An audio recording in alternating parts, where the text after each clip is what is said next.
साहब, मैं सामान लेकर आता हूँ ना। Okay. Good evening sir. Good evening.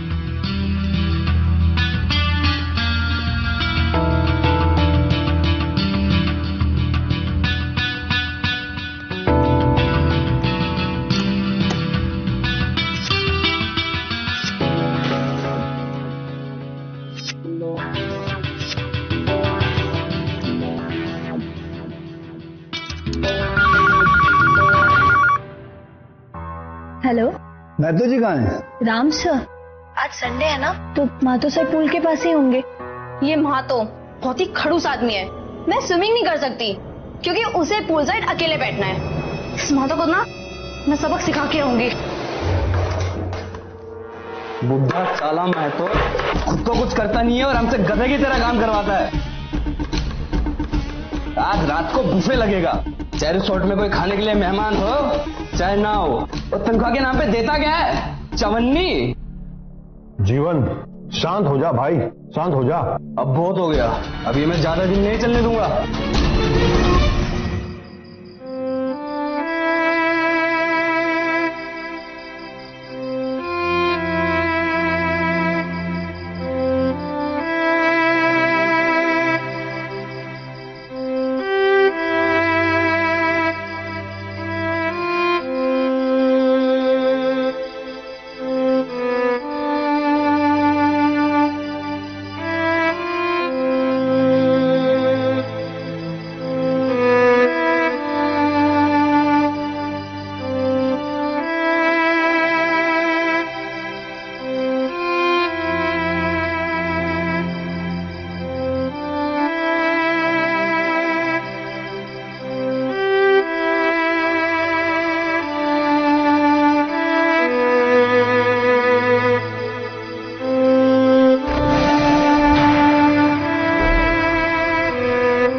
क्या छोटू, टाट है?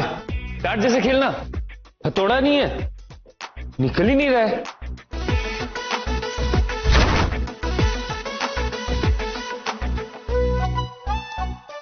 मैं तो पहले कह रहा था कि कंप्यूटर पे खेलना अलग बात है और असल में खेलना कुछ और। पहली बात, मैं कंप्यूटर पे नहीं कंसोल पे खेलता हूँ। और दूसरी बात यह है कि अभी तक तो मैं मजाक कर रहा था, निशाना तो मुझे भी लगाना है। You just wait and watch.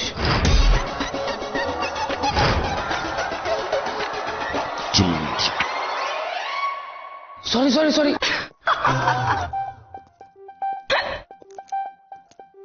Congress Singh, तुम्हें अंडरवर्ल्ड से ना सुपारी मिलनी शुरू हो जाएगी छोटू के नाम की।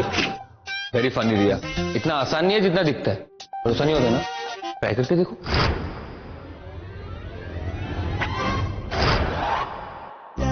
क्या बात है रिया, इस तरह से गोली चलाओगी तो आधे क्रिमिनल्स तुम्हें देखते ही सरेंडर कर देंगे। छोटू, इंसान को शूट करना अलग बात है और डार्ट बोर्ड को शूट करना अलग बात। जरूरी नहीं है, फर्क सिर्फ नजरिए का।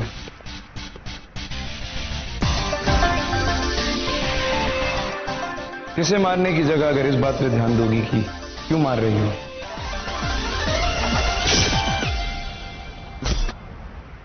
तो निशाना कभी नहीं चुकेगा। वाह, तभी तो इनका नाम अर्जुन पड़ा। टीम, मालसेज के एक रिजॉर्ट में एक खून हो गया है। Move in.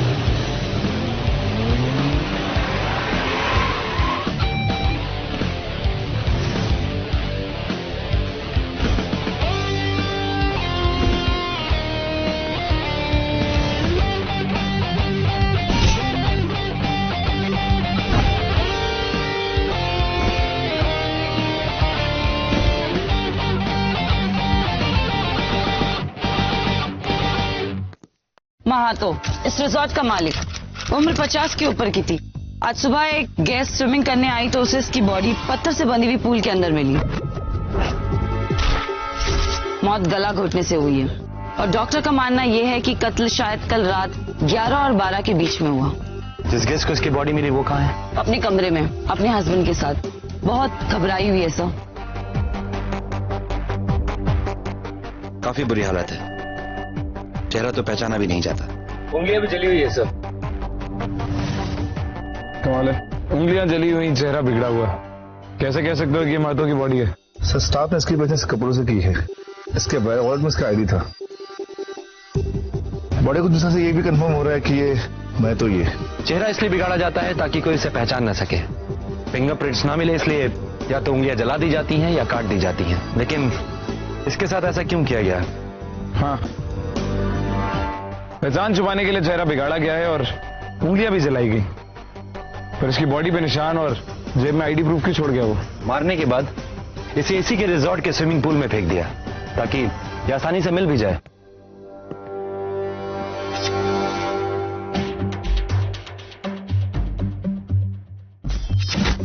रिया, इस रिजॉर्ट में कौन कौन रुका है? ज्यादा गेस्ट नहीं है सर, ज्यादा ये रिजॉर्ट चलता नहीं था।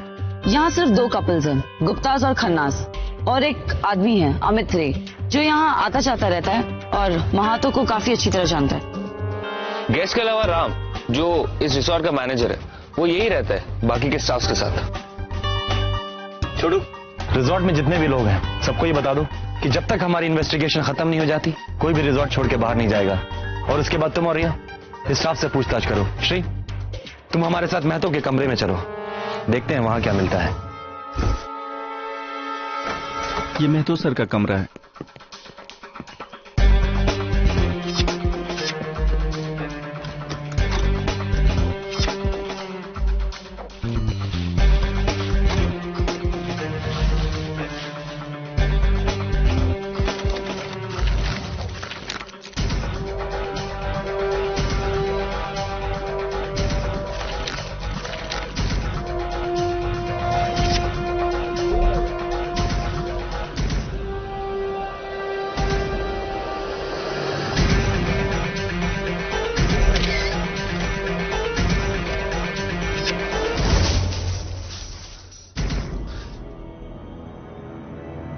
राउते,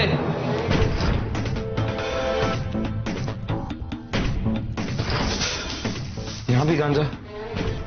स्विमिंग पूल के टेबल पे तो स्मोकिंग पाइप थी, उसमें भी गांजे की ही ऐश थी। रात को 11 और 12 के बीच आप सब लोग कहाँ थे? सर उस वक्त तो मेरी ड्यूटी खत्म हो चुकी थी और मैं क्वार्टर में ही था। मैं भी रोज की तरह 10 बजे निकल गया था। तो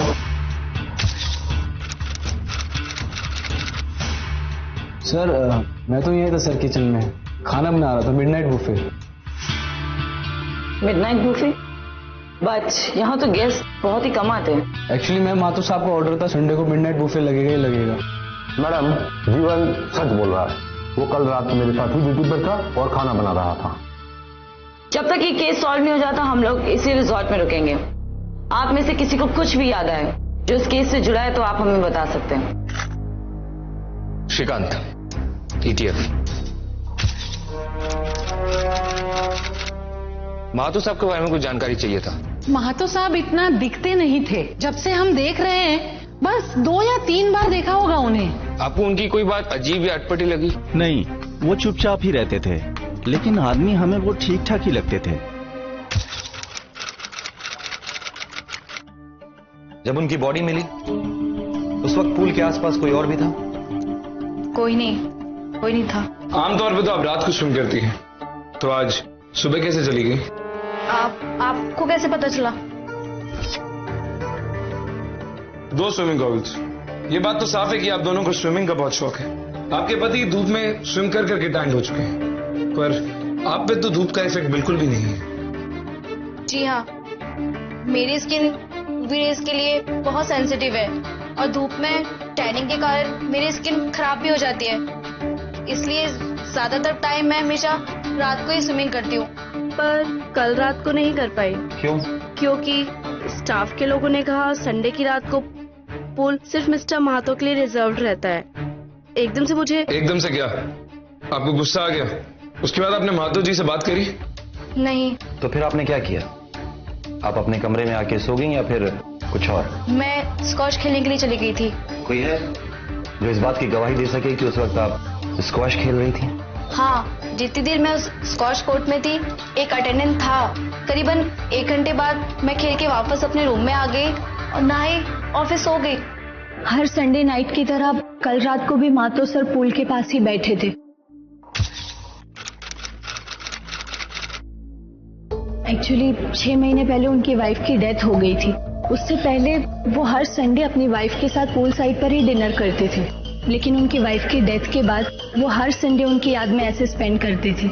इसीलिए हर संडे नाइट को किसी भी गेस्ट या कोई भी स्टाफ मेंबर उन्हें डिस्टर्ब ना करे, ऐसा हमें इंस्ट्रक्शन दिया गया है। जब तक आप यहाँ थी इस रिजॉर्ट में कोई आया या यहाँ से गया? हाँ, राम सर, वो हमारे इस रिसोर्ट के मैनेजर हैं। वो 2 हफ्ते के लिए मुंबई गए हुए थे। कल करीब 10 बजे की और वापस आए थे। राम, वो यहाँ कब से काम कर रहे? लगभग 10 साल से। एक्चुअली मातो सर और उनकी वाइफ ने जब से रिसोर्ट ओपन किया है तभी से राम जी उनके साथ हैं। तो सर तो राम सर को अपने बेटे जैसा मानते थे। अच्छा ये बताइए, महातो जी की किसी के साथ कोई दुश्मनी थी या किसी के साथ कोई अनबन हुई हो?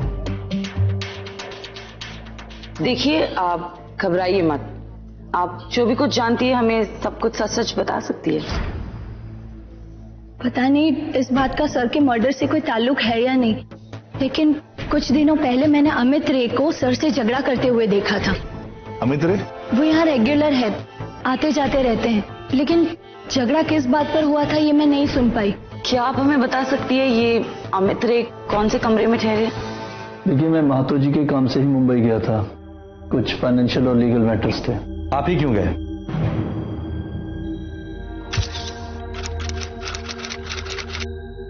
कोई और भी तो जा सकता था। देखिए, जब से ये रिजॉर्ट शुरू हुआ है तब से इस तरह का बाहर का सारा काम मैं ही संभालता हूँ। मेहता जी की किसी से कोई दुश्मनी या उनकी मौत से किसी को कोई फायदा होने वाला था? जहां तक मुझे पता है नहीं। सर, एक गेस्ट अमित रे अपने कमरे में नहीं है। सुबह सुबह कहीं निकल गए किसी को बिना बताए, हमारे आने से ठीक पहले, और वो कहाँ गए ये अभी तक किसी को नहीं पता चला। ये अमित सर का कमरा है।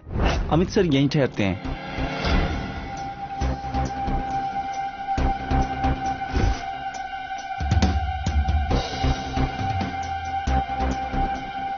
राठौड़,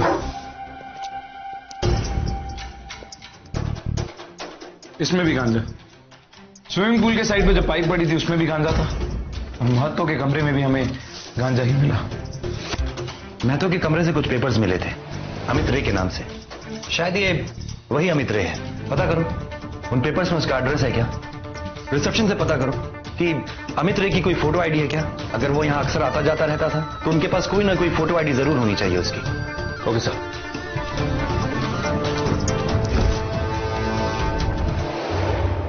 इस रिजॉर्ट का मालिक महतो सुबह सुबह अपने रिजॉर्ट के स्विमिंग पूल में मरा हुआ पाया जाता है। चेहरा बिगड़ा हुआ, उंगलियां जली हुई। इस रिजॉर्ट का मैनेजर राम रात 10 बजे वापस लौट कर आता है। 11 बजे महतो का मर्डर होता है। I mean, इतना अजीब इत्तेफाक। और वो ये बात भी अच्छी तरह से जानता था कि मैं तो पूल साइड पे अकेला होता है उस वक्त। ये मिसेस खन्ना मुझे थोड़ी अजीब लगी। अजीब है इस बात का यकीन है, कातिल है या नहीं ये यकीन से नहीं कह सकता। नहीं, वो महतो से नाराज जरूर थी, लेकिन इतना भी नहीं कि इतनी बेरहमी के साथ उसका खून कर दें। अमित के गायब होने के बाद ये शक की सुई किसी और तरफ घूम चुकी है, अमित के ऊपर। अमित की तरफ से कॉपी, और पता भी वही है जो जमीन के पेपर्स पे था। हमने इस पते को चेक किया, घर खाली है। शायद अमित सिर्फ डॉक्यूमेंट्स के लिए पता यूज कर रहा था। अब वो कहां रहता है किसी को नहीं मालूम। और रिसेप्शनिस्ट शीला से ये पता चला है कि अमित का हाल ही में महातो के साथ झगड़ा भी हुआ था। और दोनों कमरों में गांजा। कुछ तो गड़बड़ हो रही थी यहाँ। क्या? ये हमें सिर्फ अमित बता सकता है। हमें इस गांजे के रैकेट को टटोलना होगा। शायद ये गांजा बेचने वाले अमित, महतो या फिर दोनों को पहचानते हैं। हाँ, पर ये गांजा बेचने वाले बहुत शातिर होते हैं, पुलिस से हर पल चौकन्ना रहते हैं। अगर हम लोग वहां पुलिस वाले बन के गए तो हमें वहां सिर्फ धुआं ही धुआं मिलेगा। अमित और महतो के बारे में जानकारी नहीं, किसी और तरीके से हमें जाना होगा वहां। ठीक है, मैं भेस बदल के चला जाता हूं। छोटू, हमें उन्हें अपने पास बुलाना है, उन्हें डरा के वापस नहीं भेजना है। जो भी वहां जाएगा उसे नॉर्मल इंसान दिखना चाहिए, या फिर वो चरसी या गंजेड़ी दिखे तो और भी अच्छा है। सर, आंकड़ों के हिसाब से गांजा खरीदने वाले ज्यादातर लोग 18 से 25 साल के बीच कॉलेज स्टूडेंट्स होते हैं। तो हमारा खबरी भी एक आम चर्ची कॉलेज स्टूडेंट ही लगेगा।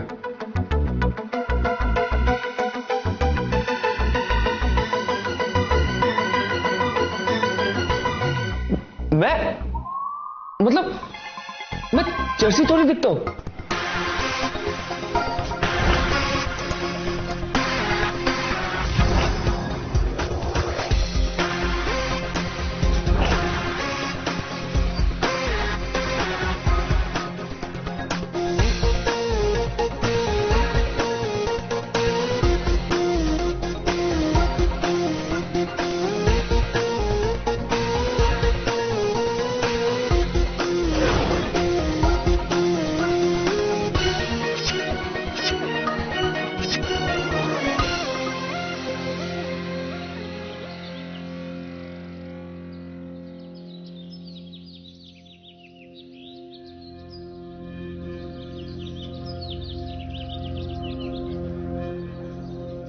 ओए, माल ढूंढ रहा है क्या? अपन परन चाहिए तो बोल, फर्स्ट क्लास माल है। माल दिखाएगा तुम्हें।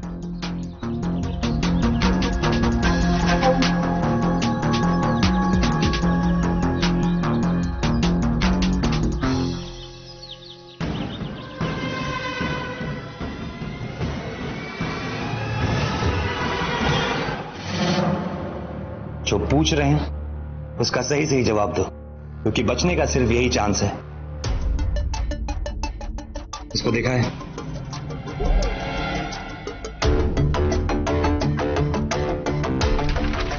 इसको जानते हो?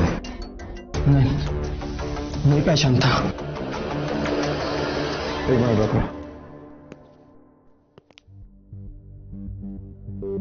ये तुम्हारी बीवी और तुम्हारा बेटा है। क्या उम्र है तुम्हारे बच्चे की? 4 साल, 5 साल, 6 साल? कैसा लगेगा उसे जब बड़ा होकर उसे ये पता चलेगा कि उसका बाप जेल में है? इस आदमी के बारे में जो कुछ जानते हो हमें बता दो। हम वादा करते हैं कि तुम्हारी सजा कम से कम करने की कोशिश करेंगे। और हाँ, इस बार जो भी कुछ बोलोगे अपनी बीवी और बच्चे के बारे में सोच के बोलना। उनके लिए सोच रहे हैं अपन, तभी तो मुंह बंद है साहब। आप जिसे खोज रहे हैं, अगर उसे पता चल जाएगा कि मैंने अपना मुंह खोला है तो आप सोच भी नहीं सकते वो मेरी फैमिली के साथ क्या करेगा। तो तुम अमित रे को जानते हो? तुम उसे गांजा बेचते हो ना? अपन उसे गांजा कैसे बेच सकते हैं? वो अपन को और अक्खा एरिया को गांजा बेचते हैं। वो गांजा किंग है अक्खा एरिया का। ठीक है, हम किसी को पता नहीं चलने देंगे कि इंफॉर्मेशन तुमने हमें दी है, लेकिन तुम हमें अमित रे का पता बताओ।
इंसान को शूट करना अलग बात है और डार्टबोर्ड को शूट करना अलग बात है।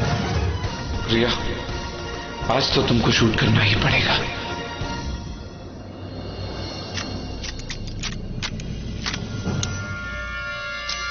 राठौड़, मेरी गोलियां खत्म हो गई हैं। रिया शूट, रिया शूट, रिया शूट, रिया रिया शूट।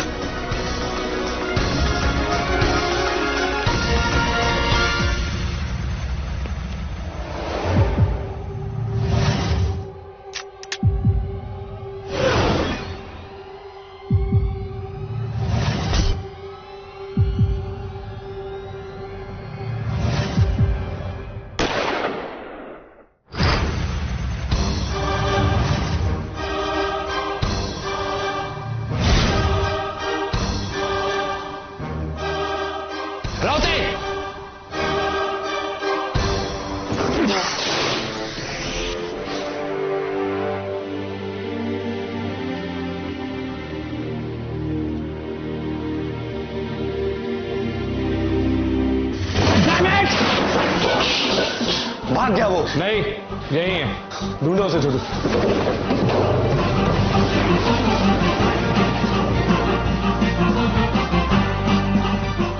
ये लो राठौड़, मैंने कुछ भी नहीं किया सर, मेरा विश्वास कीजिए सर।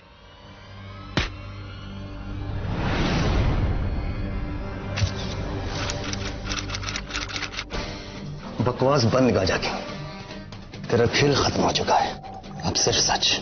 सर मैं तो सिर्फ उसकी जमीन का एक छोटा सा हिस्सा लिया था सर, गांजा उगाने के लिए। सर मैं तो इस धंधे के बारे में अच्छी तरह से जानता था, बल्कि उसको तो मुनाफे का हिस्सा भी दिया जाता था, लेकिन सर उसकी मौत से मेरा कुछ लेना देना नहीं सर। तो फिर वहां से भागे क्यों? सर मुझे डर लगा कि अगर पुलिस वाले महतो की मौत के बारे में पता लगाने लगेंगे तो मेरा गांजे का धंधा पकड़ा जाएगा, और वैसा ही हुआ सर। स्टाफ ने बताया कि कुछ दिन पहले महतो के साथ तेरा कोई झगड़ा हुआ था। हाँ, क्योंकि उस महतो ने अपनी विल बदल दी थी। अरे उसने अपनी सारी की सारी प्रॉपर्टी उस राम के नाम कर दी। अरे कम से कम उस जमीन को मेरे नाम तो करना चाहिए था ना। मेरी वजह से उसको वो सारा मुनाफा हुआ था। महतो ने विल कब बदली? करीबन 2 हफ्ते पहले। वो राम उसी के चक्कर में मुंबई गया था। श्री और छोटू, सर अरेस्ट कर लो इसे। आप लोग ऐसा सोच भी कैसे सकते हैं? वो मेरे पिता की तरह थे। झूठ मत बोलो। ऐसा कैसे हो सकता है कि तुम्हारी नाक के नीचे गांजे का धंधा चल रहा हो और तुम्हें पता भी ना चले? मुझे पता था, लेकिन महतो जी के अपने कुछ कारण रहे होंगे इस धंधे का हिस्सा बनने के लिए। वैसे भी रिजॉर्ट बहुत अच्छा नहीं चल रहा था, लेकिन मेरा इस धंधे से कोई लेना देना नहीं है। बल्कि मैंने तो यह सोचा था कि जैसे ही प्रॉपर्टी मेरे हाथ आएगी, मैं सबसे पहले अमित का ये गैर कानूनी काम बंद करवाऊंगा। तभी तो वो इतना परेशान था। तो फिर तुमने विल के बारे में मुझे क्यों नहीं बताया? मैंने तो सीधा सवाल किया था तुमसे, ये महतो की मौत से किसको फायदा होने वाला है? क्योंकि मैं इसको फायदा नहीं मानता। महतो जी में कुछ बुराइयां रही होंगी, लेकिन मेरे लिए वो भगवान की तरह थे और किसी पैसे या प्रॉपर्टी से उनकी कमी पूरी नहीं कर सकते। महतो जी को कोई बीमारी थी। उनके कमरे में हमें एक दवाई की बोतल मिली थी। हाँ, अभी हाल ही में डॉक्टर ने बताया कि उनको मल्टीपल स्क्लेरोसिस था, जिसकी दवाई चल रही थी। बहुत दर्द रहता था उन्हें, इसीलिए उन्होंने गांजा पीना भी शुरू कर दिया था, ताकि दर्द से कुछ राहत मिले। राम ने महतो को मारा हो, बात के चांसेस सबसे कम है। क्यों? क्योंकि महतो वैसे भी मरने ही वाला था। मल्टीपल स्क्लेरोसिस एक बहुत ही सीरियस लाइलाज बीमारी है, और उसकी उम्र देख के ऐसा लगता है कि उसके पास ज्यादा वक्त ऐसे भी नहीं बचा था। और चलो अगर एक पल को मान भी लेते हैं कि राम महतो की प्रॉपर्टी के पीछे था, तो उसे मारता क्यों? क्योंकि वैसे भी 1 साल या 1.5 साल के अंदर महतो मर ही जाता। ऐसे वैसी तरीके से तकलीफ देके मारने के लिए एक आदमी को बहुत ही बड़ा कारण चाहिए। जिसने भी मातो को मारा उसके पास जरूर एक बहुत बड़ा निजी कारण था, प्रॉपर्टी और पैसों से कहीं बड़ा। पर वो था कौन, वो क्या कारण था?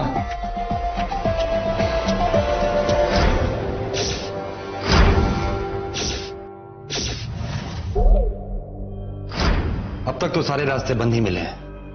हमें और गहराई तक जाना होगा। रिया,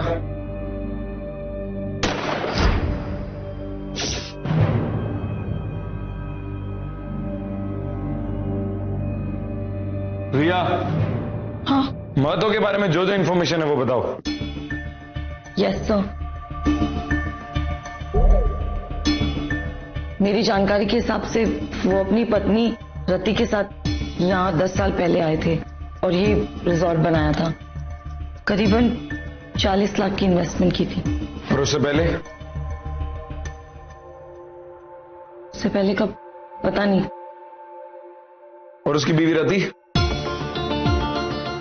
उसके पासपोर्ट में 10 साल पहले यहीं का एड्रेस है, जब वो दोनों यहाँ रहते थे। तो एक काम करो, पासपोर्ट ऑफिस जाके पता करो, पुरानी डिटेल से कोई ना कोई लिंक जरूर मिलेगा। छोटू, तुम यहाँ रुक के आराम पे नजर रखो। श्री और रिया, पासपोर्ट ऑफिस कल सुबह खुलेगा, तुम दोनों वहां जाओ। कोई भी काम की इंफॉर्मेशन मिलते ही मुझे या राउते को फोन करो।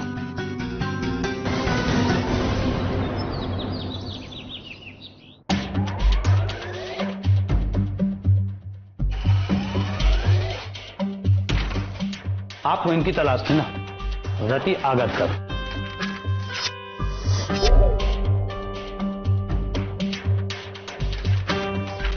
आपसे शायद कोई गलती हुई है। हम रति आगरकर की नहीं, रति महातो की पासपोर्ट ढूंढ रहे थे। सदाशिव महातो की वाइफ? नहीं, कोई गलती नहीं है। पासपोर्ट नंबर भी वही है, रति आगरकर। इनके हस्बैंड का नाम है नीतीश आगरकर और इसमें जो एड्रेस है वो भी मुंबई का है। श्री, चेहरा तो वही है।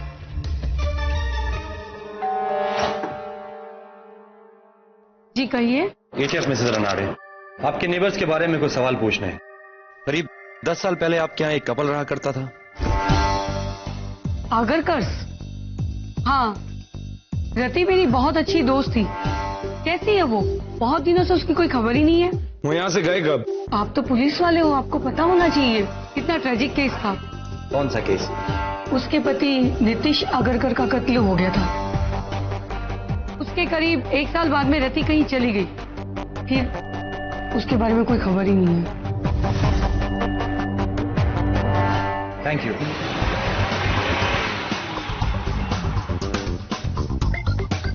श्री और रिया, पुलिस से केस की डिटेल्स लेके हमें मिलो। ये केस उलझता जा रहा है। मैं तो रति का दूसरा पति था, उसके पहले पति का भी मर्डर हुआ था। राठौड़, छोटू को फोन लगाओ। छोड़ो, एक काम करो, मालसेज म्युनिसिपल कोऑपरेशन के ऑफिस में फोन करो और उन्हें बोलो कि रति महातो का डेथ सर्टिफिकेट इमीडिएटली रिजॉर्ट में भेजे।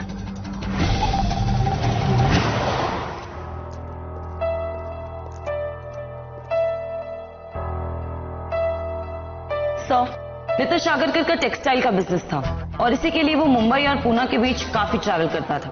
ऐसी एक ट्रिप के बाद वो कभी घर लौटा ही नहीं। चौंकने वाली बात यह है सर कि उसकी बॉडी एक तालाब में मिला था। उसकी बॉडी पत्थर से बंधी हुई थी, फेस बिगड़ा हुआ था और उंगलियां भी जली हुई थी, बिल्कुल महातो की बॉडी की तरह। हाँ, उसकी पहचान उसके कपड़े और शरीर के कुछ निशानों से की गई थी। उन्हीं कौन था? उसका अपना ड्राइवर प्रसाद। यह प्रसाद की तस्वीर सर, और ये नीतीश की लाश की तस्वीर। प्रसाद 6 महीने में छूटने वाला है। वो आर्थर रोड जेल में था, हम वहां भी गए थे। उसकी सजा कम कर दी गई थी, कुछ 2 महीने पहले वो छूट गया।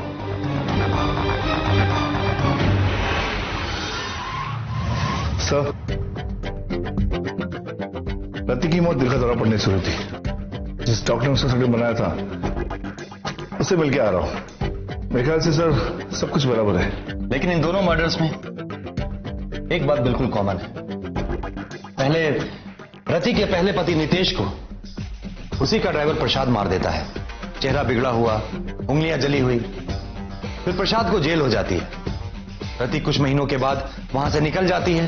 वो महतो से शादी करती है और उसके साथ रिजॉर्ट में रहने लगती है। फिर प्रसाद जेल से छूटता है और प्रसाद के जेल से छूटने के 2 महीने बाद महतो का भी मर्डर हो जाता है, ठीक उसी तरह। चेहरा बिगड़ा हुआ, उंगलियां जली हुई। इन सब बातों से ऐसा लगता है कि इन दोनों मर्डर्स के पीछे सिर्फ एक आदमी का हाथ है और वो है प्रसाद। और अगर प्रसाद रति के हस्बैंड्स को मारने के पीछे पड़ा हुआ था तो इसके पीछे कोई रोमांटिक एंगल हो सकता है। शायद वो रति से प्यार करता हो और उसके हस्बैंड से जलता हो। पर रति तो कुछ महीने पहले ही मर गई थी, तो उसके पति को मारने का फायदा? प्रेमी और पागल, कभी कभी एक ही जगह दूसरा शब्द इस्तेमाल किया जाता है और ऐसे लोग अपने दिमाग से नहीं, अपने दिल से सोचते हैं। जब तुम मुंबई से आए तो क्या यही आदमी तुम्हारी टैक्सी चला रहा था? हाँ, यही था। इसीलिए इसको किसी ने अंदर आते हुए नहीं देखा। बाहर वाला तो दूर से नजर आ जाता है, पर अगर ड्राइवर सामान लेकर अंदर आ रहा हो तो शायद रिसेप्शनिस्ट का ध्यान भी उस पर ना जाए। फिर उसने राम को ड्रॉप करने के बाद महतो पर अटैक किया और उसे मार डाला। इसका मतलब प्रसाद ही वो आदमी है जिसकी हमें तलाश है। हमें किसी भी हाल में उसे जल्द से जल्द ढूंढना होगा। छोटू और श्री, मेरे साथ चलो। पर प्रसाद महतो को क्यों मारेगा? वो तो अभी अभी जेल से छूटा है।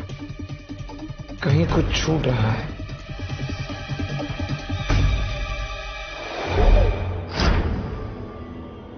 उसके पति नीतीश आगरकर का कत्ल हो गया था। उसके करीब 1 साल बाद में रति कहीं चली गई। रिया, नीतीश और महतो की बॉडीज की फोटोग्राफ्स लाना।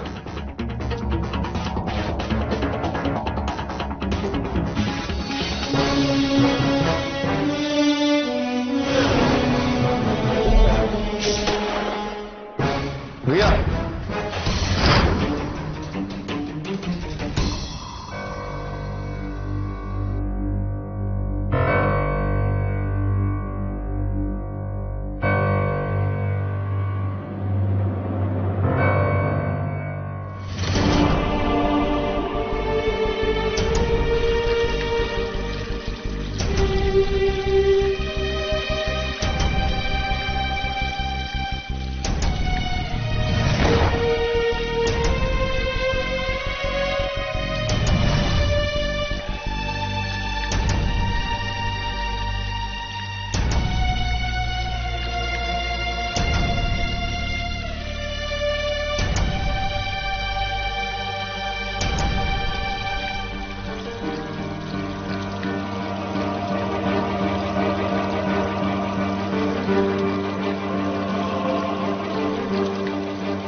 रिया,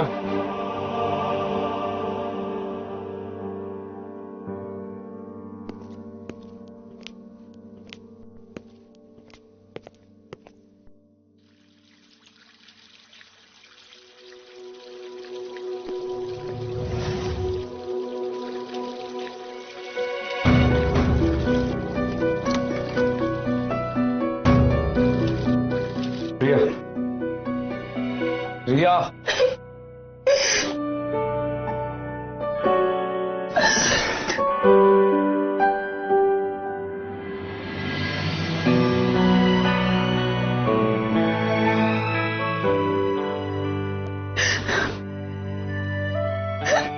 रिया, रिया,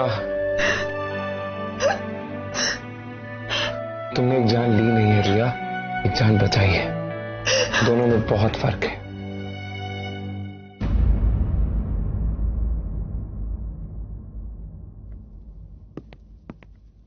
केस अभी भी हमें ही सॉल्व करना है रिया। एक आम लड़की और ईडीएफ का एक हिस्सा होने में क्या फर्क है, ये समझी या समझाओ?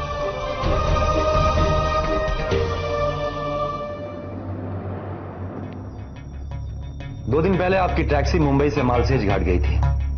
ये उसका बिल है। हाँ साहब, लेकिन ये वाली गाड़ी तो कल जयपुर के लिए निकल गई। ड्राइवर वही है प्रसाद? नहीं, ड्राइवर तो दूसरा क्या है, विनोद। प्रसाद कहाँ है? ये रहा प्रसाद। बड़ी लंबी उम्र है तुम्हारी, साहब अभी तुम्हें याद कर रहे थे। हम तुम्हें अरेस्ट कर रहे हैं प्रसाद।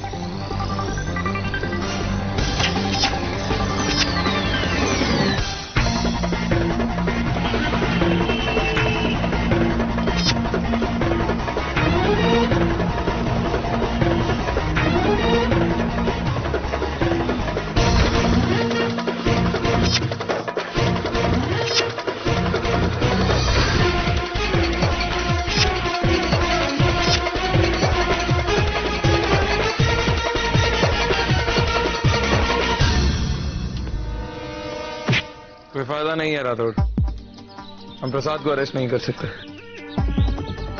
क्यों?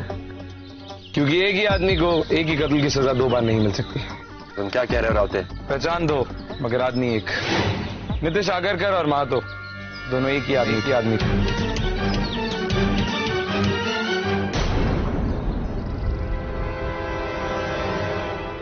रति का पहला पति नीतीश आगरकर, उसका 2002 के बाद कोई रिकॉर्ड ही नहीं था क्योंकि वो मर चुका था। और रति का दूसरा पति महातो, उसका 2002 से पहले कोई रिकॉर्ड नहीं था। मेरी जानकारी के हिसाब से वो अपनी पत्नी रति के साथ यहाँ 10 साल पहले आए थे। और उससे पहले कब पता नहीं। जब मैं इस केस की गहराई में गया तो एक और अजीब बात पता चली। जब मैंने नीतीश की बॉडी की फोटो देखी तो उसकी गर्दन के पास एक मस्सा और बाईं कलाई पे एक चोट का निशान था, जिससे उसकी बॉडी की पहचान हुई थी। महतो के शरीर पे भी वही निशान थे। क्योंकि नीतीश के शरीर पे जो निशान थे वो ताजा थे, जैसे उसकी मौत से कुछ ही दिन पहले बने हो। मुझे शक हुआ तो क्रॉस चेक करने के लिए मैं मिसेस राणा डे के घर गया रिया के साथ। नीतीश की कोई ढंग की तस्वीर नहीं थी राठौर, इसलिए उन्हें महतो की तस्वीर दिखाई। क्या यही नीतीश है? हाँ, यही नीतीश आगरकर है। जब तीर निशाने पे लगा तो और चीजें भी सामने आने लगी। नीतीश का बिजनेस डूब रहा था, वो कर्जे के नीचे दब चुका था। ऐसे में उसके पास सिर्फ एक ही रास्ता था और वो था वो इंश्योरेंस का पैसा जो उसके मरने के बाद उसकी बीवी को मिलेगा। नीतीश का कत्ल भी कुछ अजीब हालात में हुआ। प्रसाद की स्टेटमेंट के हिसाब से उसे ये याद ही नहीं था कि वो कब और कैसे हुआ। लाश की पहचान भी शरीर पे जो कपड़े थे उनसे और शरीर के निशानों से हुई, जो नीतीश ने खुद बनाए थे। क्यों? ताकि जब उसकी बीवी ये बोले कि नीतीश मर चुका है तो उसका मरना सफाई से साबित हो जाए। उसके बाद जब प्रसाद नीतीश के कत्ल के इल्जाम में जेल गया तो रति ने अपनी पुरानी जिंदगी से सारे नाते तोड़ दिए और नीतीश ने महातो बनकर एक नया जन्म दिया, जिसका 2002 से पहले कोई रिकॉर्ड ही नहीं है। उसके बाद वो दोनों मालसेज गए, रिजॉर्ट बनाया और हंसते खेलते अपनी जिंदगी बिताने लगे। लेकिन किस्मत, जेल से छूटने के बाद प्रसाद एक ट्रैवल एजेंसी का ड्राइवर बन गया और इत्तेफाक से राम को लेकर वो उसी रिजॉर्ट पर पहुंच गया जहां उसको महातो दिखा। उसके बाद क्या हुआ ये हम सब बहुत अच्छी तरह जानते हैं। नीतीश ने हमें जानबूझकर फंसाया था। उस दिन जब रात को हम पुणे से मुंबई आ रहे थे, प्रसाद जरा जहां गाड़ी रोकिए।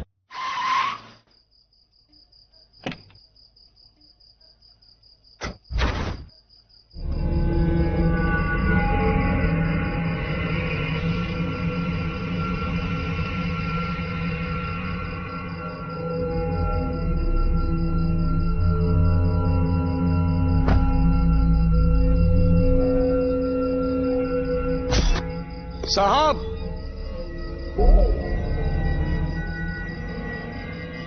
नीतीश साहब, साहब,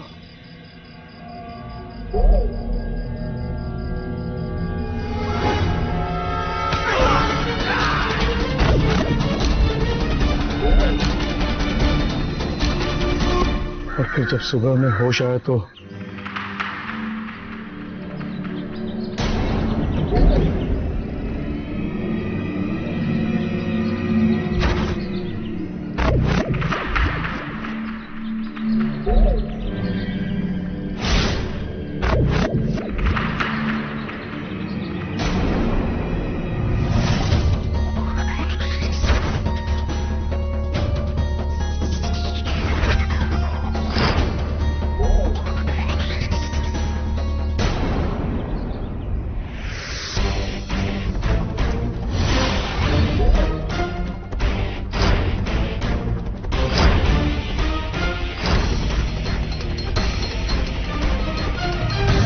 इतने साल तक जेल में हम यही सोचते रहे कि साहब को मार के किसी ने हम पर झूठा इल्जाम लगाया, पर जब साहब को हमने मजे से स्विमिंग पूल पर बैठे देखा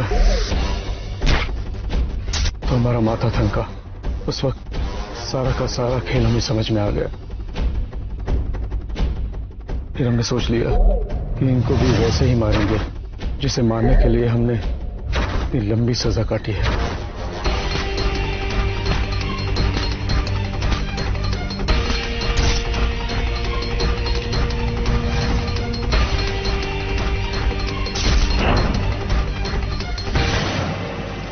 कर्मों का चक्र है प्रसाद। जिस तरह नीतीश ने खुद को बचाने की कोशिश की थी, अब तुम बच जाओगे। हमारे संविधान का आर्टिकल 20 सब सेक्शन 2 ये कहता है कि एक ही आदमी को एक कत्ल की सजा 2 बार नहीं मिल सकती। इसे कानूनी भाषा में डबल जेपरिडी कहते हैं। और सीआरपीसी के सेक्शन 300/1 के तहत ये कहता है कि एक ही कत्ल के लिए दोबारा केस नहीं चलाया जा सकता। मगर यह फैसला हम नहीं बल्कि अदालत ही कर सकती है।